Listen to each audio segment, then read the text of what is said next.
picture this. It's early March 2026. You open up your crypto portfolio, and let's be honest, it induces a bit of anxiety right now. Oh, absolutely. It's not a pretty sight for a lot of people checking their apps this morning. No, it really isn't. Bitcoin has tumbled to around $68,000, and Ethereum just slipped below that highly anticipated $2,000 mark. Right. But before you close the app in a panic, we need to talk, because today's deep dive is not just your standard run-of-the-mill market update. Far from it. Yeah. We're looking underneath the red charts to uncover a hidden tug-of-war happening right now in the markets. And we have a really fascinating stack of sources to go through today to do exactly that. We're looking at recent market reports from KuCoin, MEXC, and BingX. Along with some incredibly sharp on-chain trader analyses. Right? Exactly. But the piece that really ties this all together, and I love this one, is a 2018 academic master's thesis on behavioral finance. Which sounds heavy, but it's crucial for understanding today's market. It is. We're going to explore why human brains are absolutely obsessed with round numbers, why retail traders are panicking while the whales are quietly buying the dip, Yep. and basically how to spot the subtle differences between a market crash and a cycle bottom. So let's jump right into the surface reality and unpack the immediate news. Over the past 24 hours, Bitcoin fell over 4%, landing right around $68,084. Just completely failing to reclaim that massive $70,000 resistance level. Exactly. And Ethereum mirrored that weakness, dropping about 4.4% down to $1,983. Yeah, and it's not just the majors. No. When you look down the list and see altcoins like BNB, XRP, and Solana all sliding in tandem with the big two, it feels like a coordinated market downturn. It really does. The broader market sentiment is undeniably cautious right now. You take a look at the momentum oscillators, the relative strength index, the RSI for Bitcoin is sitting at around 46. And Ethereum is right near 44. Right. So the buy-side pressure has simply evaporated in the short term. But the real driver behind this surface-level bearishness is the institutional pullback. The ETFs. Yes, the ETFs. We saw massive spot ETF outflows on March 6th.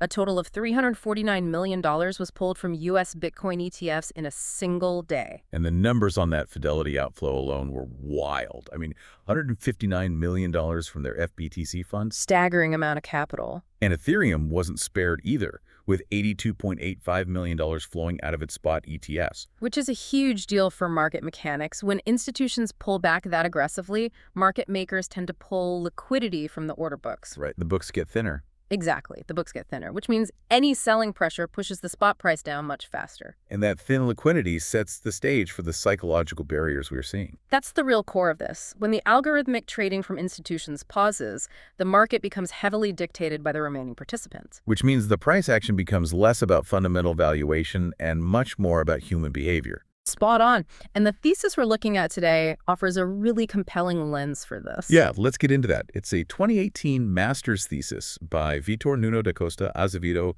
Fonseca from the University of Porto. It's literally titled Psychological Barriers. A great read, honestly. It really gets into why the numbers $70,000 for Bitcoin and $2,000 for Ethereum matter so much. Because structurally, these numbers aren't magical. Not at all. They're just numbers. Yeah. Yet the market treats them like massive brick walls. And Fonseca's thesis scientifically validates this behavior. He dives deep into the concepts of heuristic simplification and anchoring. Break that down for us. What does that mean in plain English? So the core idea is that human brains possess a limited amount of memory and processing power. Right. Faced with complex, highly volatile markets, we inherently look for cognitive shortcuts. We naturally gravitate toward clean, round numbers because they are easier to process and remember. Oh, right. Like if I ask you what Bitcoin's all-time high was, most people just say, oh, around $69,000 or $70,000, even though the exact peak had a string of arbitrary digits at the end. We anchor to the clean milestone. Yes, and that cognitive anchoring translates directly into market mechanics. Traders physically set their limit orders at these exact round numbers. So the resistance at $70,000 isn't a reflection of Bitcoin's true technological ceiling. No, it's an aggregation of thousands of human brains, all picking the exact same easy-to-remember integer to take profit. That makes so much sense. Fonseca proved this by analyzing massive data sets of trades, looking for disproportionate clustering of limit orders at prices ending in zeros. What I found interesting about his data, though, is that he didn't just look at crypto. Right, he measured traditional markets, too. Yeah, he measured this psychological anchoring across traditional equities and ETFs. He analyzed American depository receipts to see how foreign stocks traded on U.S. exchanges behaved. But the crypto data stood out, didn't it? Massively. The clustering around round numbers in cryptocurrency was significantly more frequent than in traditional markets. And the reason for that disparity is critical. It comes down to the investor profile of the asset class. Because crypto is so retail-heavy? Precisely. The cryptocurrency market has historically maintained a massive retail base.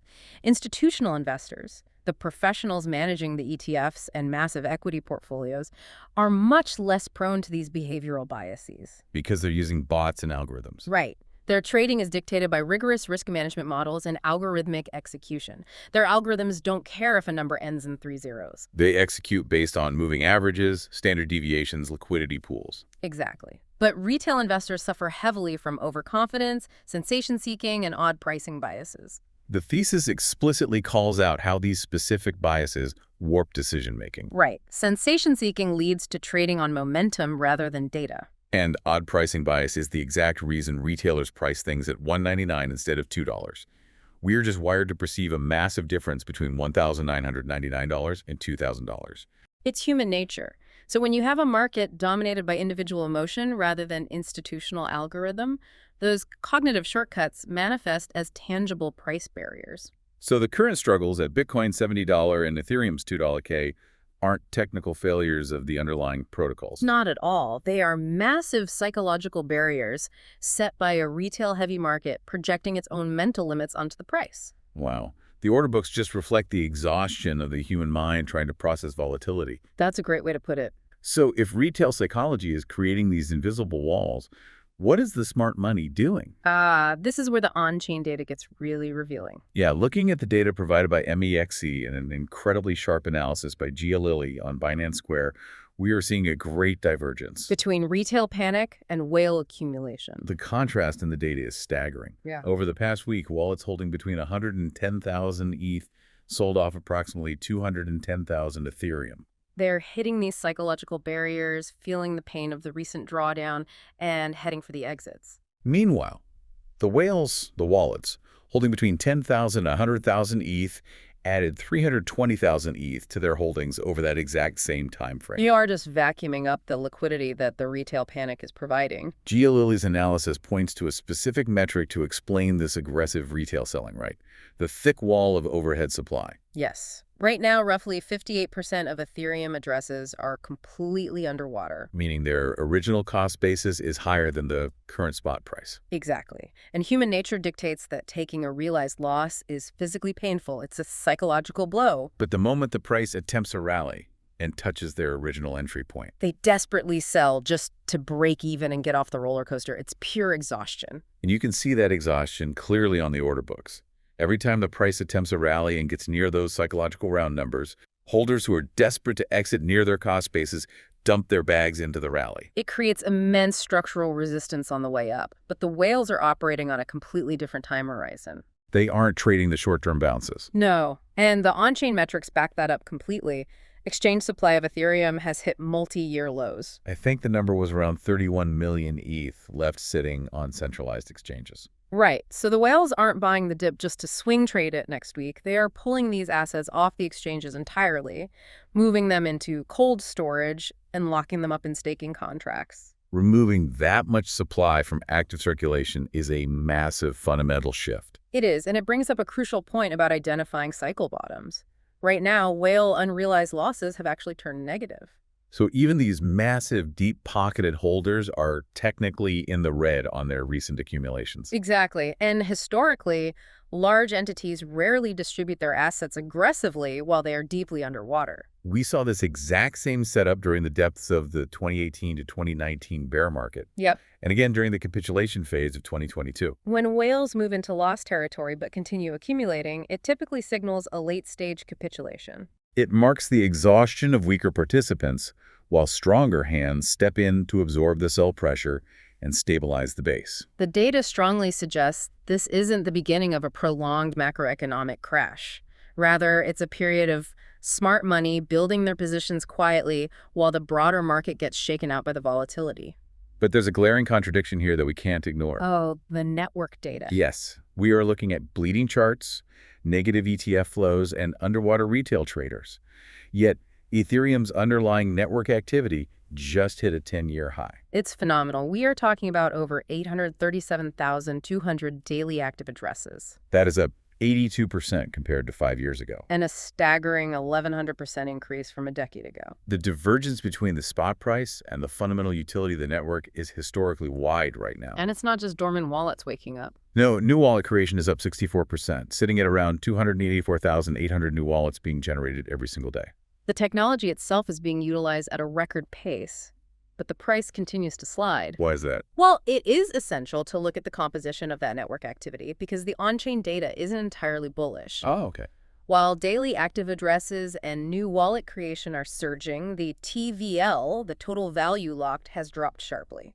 So the raw number of users is up, but the capital velocity is slowing down. Precisely. Right. The capital isn't flowing through the decentralized exchanges or the lending protocols like it used to. Which means the actual fee generation and network revenue suffer. Right. When TVL drops, it indicates that the capital remaining in the ecosystem is becoming risk-averse. Instead of deploying capital into active DeFi strategies that generate high yield but carry smart contract risk, Users and whales are opting for the safety of passive staking. it secures the network, but it doesn't create the same explosive on-chain economic activity that drives massive price multipliers. Exactly. And when you zoom out and look at the macro picture, the ETH to BKC trading pair is caught in an 8-year compression. That compression is one of the most critical macro indicators on the board right now. It really is. Think of it like a coiled spring that has been pressed down harder and harder since 2018. The price has been bouncing between consistently lower highs and higher lows, steadily running out of room to maneuver. And when an asset is compressed in a structural decision zone for 8 years, it doesn't just quietly uncoil. No. The eventual resolution of that macro squeeze, whether it's a breakout or a breakdown, is almost always violent. Very violent. And the derivatives market adds a dangerous layer of leverage to that exact coiled spring. Let's look at the high-stakes data from BingX on that, because those psychological levels we discussed earlier, like $2,000 for ETH, are no longer just mental barriers. No, they are rigged with financial explosive. The liquidation heat maps are glowing red around these levels. The concentration of leverage at these specific price points is staggering.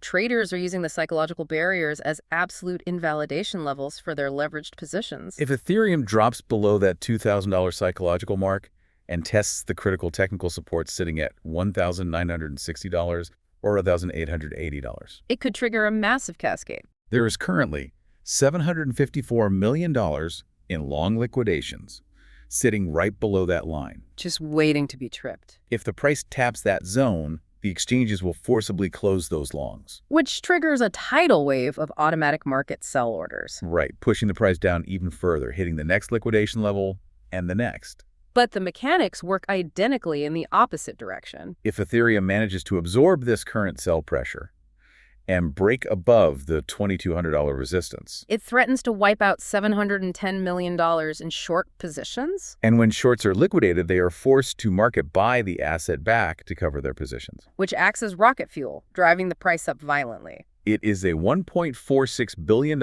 aggregate liquidation tightrope. A massive tightrope. The entire market is balancing right on the edge of these arbitrary round numbers, waiting to see which side of the leverage will detonate first. And this volatility, this extreme concentration of risk around clean numbers, is exactly why the whales are stepping in so heavily at these support bands. They understand the mechanics of the heat maps.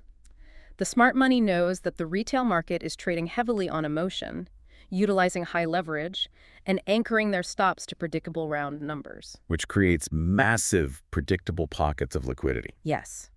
Whales use these artificial liquidation cascades to fill their massive buy orders without causing the price to skyrocket while they accumulate. That is just brilliant. Let's pull all of these threads together for you. A surface-level glance at the news today paints a grim picture. It really does. You see a bleeding market, Bitcoin failing to hold $70K, Ethereum slipping under $2K, and hundreds of millions of dollars flowing out of institutional ETFs. It feels like the sky is falling. But this deep dive reveals a completely different reality happening under the hood. The underlying architecture of this current market structure is driven heavily by the psychology of the retail participant. We are witnessing a highly emotional market bouncing off psychological barriers that exist entirely as cognitive shortcuts. But beneath that panic, the largest holders are quietly and aggressively accumulating assets. They are absorbing the overhead supply from underwater traders, moving the assets into cold storage, all while the actual daily usage of the blockchain hits a decade-long high. Exactly. Whether you are prepping for a macro strategy meeting, analyzing the broader financial landscape, or just sitting at home managing your own portfolio, this is the context you need. Context is everything. It is. Understanding the disparity between who is selling, the exhausted retail traders hitting their psychological limits versus who's buying, the calculating whales absorbing liquidity, gives you a massive edge. Knowing the exact academic and behavioral reasons why prices mysteriously stall at round numbers allows you to cut through the noise of the daily news cycle. You stop seeing a random sea of red charts and start seeing the predictable mechanics of human emotion playing out on the order books. Which leaves you with an important final question to ponder. What is that? Well, we just explored how the crypto market's heavy retail presence creates predictable, highly irrational price barriers driven by the cognitive limits of the human brain. And we've seen through the on-chain data that the largest holders use these exact predictable moments of retail capitulation to pull millions of assets off exchanges and secure them in cold storage. Whales playing the long game. Yes. So if the psychology of the crowd is so heavily dictated by arbitrary round numbers, and the whales use that behavior as a tool for accumulation, who is really setting the fair market value of a decentralized asset? Oh, that's a great question. Is the true price of crypto determined by the underlying health, adoption, and utility of the network, or is it simply dictated by the psychological breaking point of the average human mind? That is a fascinating thought to leave on. Thank you so much for joining us for this deep dive into the hidden psychology of the crypto markets. Stay curious, keep looking past the surface, and we'll catch you on the next one.